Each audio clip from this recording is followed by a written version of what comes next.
Albert Fish, an American serial killer, was infamous for his horrific murders and cannibalistic tendencies. Fish's sadistic pleasure was to end the lives of young girls and women, consume their flesh, and thereafter send letters to their families, expressing gratitude for the delectable meal. Fish was born on May 19, 1870, in Washington into a family plagued by mental illness. His uncle suffered from religious mania, his brother was committed to a mental hospital, and many other relatives experienced auditory and visual hallucinations. Abandoned by his father at an early age, Albert was sent to an orphanage. His experiences there were traumatic and left an indelible scar on his memory. Despite his lack of formal education, Fish taught himself to read and write. In 1880, his mother removed him from the orphanage, but the damage had been done. By the age of 12, Fish exhibited disturbing behaviors such as voyeurism and the consumption of repulsive substances. In 1890, he relocated to New York. Fish married in 1898 and fathered 6 children. He worked as a painter, but his sadistic behaviors drove his wife to flee. His anger and subsequent psychological decline exacerbated his already disturbed state. Fish began to involve his children in his crimes and even subjected them to torture, prompting them to escape. Alone and increasingly deranged, Fish wrote letters detailing his heinous acts to newspapers, which were deemed too grotesque to publish.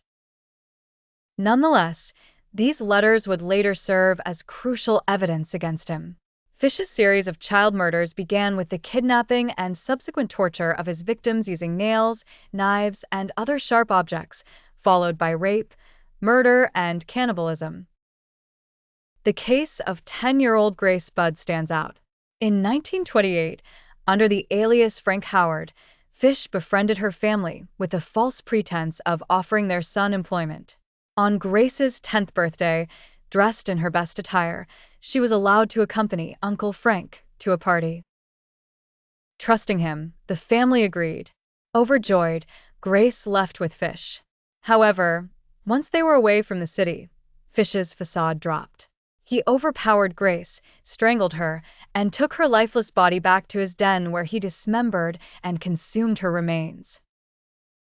Years later, Fish decided to send a detailed letter to Grace's family, describing the murder and expressing satisfaction with her flesh's taste.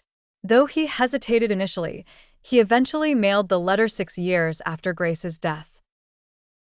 The grim letter detailed the acts and proclaimed that Grace died a virgin. This letter led to Fish's arrest. When apprehended, he made no attempt to resist and confessed to Grace's murder and many others. Smiling, he vividly recounted the children's torment. Albert Fish's trial began on March 11, 1935. Psychiatrists confirmed his insanity, and he was sentenced to death by electric chair. On January 16, 1936, Fish was executed at Sing Sing prison, ending the life of one of history's most monstrous serial killers.